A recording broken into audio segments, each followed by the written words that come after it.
কেন্দ্রীয় তদন্তকারী সংস্থা ইডির কাজে বাধা দেওয়ার অভিযোগকে কেন্দ্র করে শুক্রবার রাজ্য জুড়ে আন্দোলনে নামে বিজেপি। সেই কর্মসূচির অংশ হিসেবে পূর্ব বর্ধমান জেলার কাকসার মিনি বাজার এলাকায় পথ অবরোধ করে বিক্ষোভ দেখান বিজেপি কর্মী সমর্থকরা।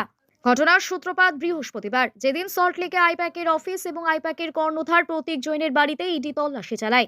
সেই খবর পেয়ে মুখ্যমন্ত্রী মমতা বন্দ্যোপাধ্যায় সংশ্লিষ্ট দুটি স্থানে উপস্থিত হন। ইডির এই তল্লাশির প্রতিবাদে বৃহস্পতিবার রাজ্য জুড়ে আন্দোলনে নামে তৃণমূল কংগ্রেসের কর্মী ও সমর্থকরা। এর পাল্টা প্রতিক্রিয়ায় শুক্রবার বিকেল থেকে ইডির কাজে বাধা দেওয়ার অভিযোগ তুলে রাজ্য জুড়ে আন্দোলন শুরু করে বিজেপি।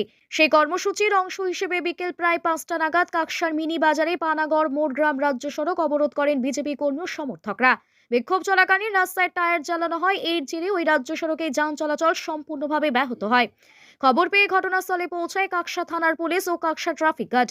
পুলিশ বিক্ষোভকারীদের সরিয়ে দিলে ধীরে ধীরে যান চলাচল স্বাভাবিক হয়। একই ইস্যুতে কাকসার বিরুডিহা এলাকায় 19 নম্বর জাতীয় সড়ক অবরোধ করেও বিক্ষোভ দেখান বিজেপি কর্মী ও সমর্থকরা। এ বিষয়ে বর্ধমান সদরের বিজেপি জেলা সহ সভাপতি রমন শর্মা বলেন, রাজ্যে আইন শাসনের বদলে শাসক দলের শাসন চলছে বলে তাদের অভিযোগ। তিনি দাবি করেন, কয়লা সংক্রান্ত দুর্নীতির তদন্তে নেমে ইডি আইপ্যাকের অফিস ও সংশ্লিষ্ট ব্যক্তির বাড়িতে তল্লাশি চালায়।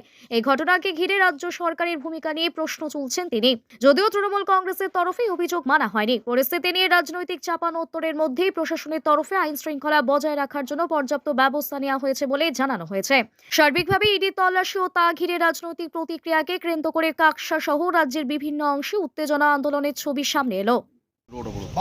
আমরা দেখেছি যেভাবে আর মুখ্যমন্ত্রী গতকাল আর কেন্দ্রীয় সংস্থার কাজে হস্তক্ষেপ করেছে। একজনের সাংবিধানিক পদে বসা একজনের মুখ্যমন্ত্রী কি সংবিধানের হত্যা করতে পারেন? পারেন কি? পারেন না, কিন্তু উনি করেছেন। কারণ এই রাজ্যে আইনের শাসন নয়, শাসকের আইন, মমতা ব্যানার্জির আইন, ভারতের সংবিধানের আইন এই রাজ্যে নেই। তাই আজকে রাজ্য জুড়ে আমরা পথ অবরোধের কার্যক্রম করছি। আমাদের পানাগড়ের মিনি বাজারেও আমরা করেছি।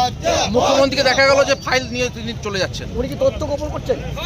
তো পরিষ্কার, আইপ্যাক একটি সংস্থা, সকলেই জানে যে একটা রাজনৈতিক দলকে বিভিন্ন রকম সহযোগ করার সংস্থা। তো ওটা কালকে জানা গেল যে ওটা তৃণমূল কংগ্রেসের আইটি সেলের অফিস। এর আগে তো জানা যায়নি। কোনো পার্টি অফিসে তো ইডি হানা দেয়নি। ইডি তো একটি কর্পোরেট সেক্টরে গিয়ে হানা দিয়েছে, যেখানে কয়লা চোরের ফাইল রয়েছে। কয়লা চুরির তদন্ত করতে গেছিল ইডি। তাহলে কি মমতা ব্যানার্জি সরাসরি কয়লা চুরির সাথে যুক্ত? তার জন্যই ফাইলগুলো তুলে নিয়ে গেল। কাল তো প্রকাশ্য পেল, প্রমাণ পেল। মমতা ব্যানার্জি নিজে বলছে যে এটা আমার পার্টির আইটি সেলের অফিস। এতদিন তো জনপ্রকাশে বলেনি। আর ইডি তো ওইখানে কয়লা চুরির তদন্ত করতে গেছিল। ওই সংস্থা কয়লা চুরির সাথে যুক্ত, তার জন্য ইডি ওখানে গেছিল। কিন্তু হলোটা কি? হলোটা কি? কিচ্ছু হয়নি। আপনারা কি চাইছেন? আমরা চাইছি যাতে পশ্চিমবঙ্গে আইনের শাসন ফিরে আসুক, শাসকের আইন যাতে না চলে। সে যে দলেরই সরকার হোক, শাসনটা ভারতের সংবিধান থেকে চলবে। শাসনটা কারোর বাপত্য সম্পদ হবে না, কোনো শাসকের আইন হবে না, আইনের শাসন হবে। এটাই আমাদের দাবি। এই দাবি নিয়ে ভারতীয় জনতা পার্টি দীর্ঘদিন পশ্চিমবঙ্গে ন্যায্য ন্যায়ের প্রতিষ্ঠার দাবিতে, প্রকৃত গণতন্ত্র প্রতিষ্ঠার দাবিতে লড়াই করছে। আর সেই লড়াই আমাদের, সেটাই আমাদের দাবি।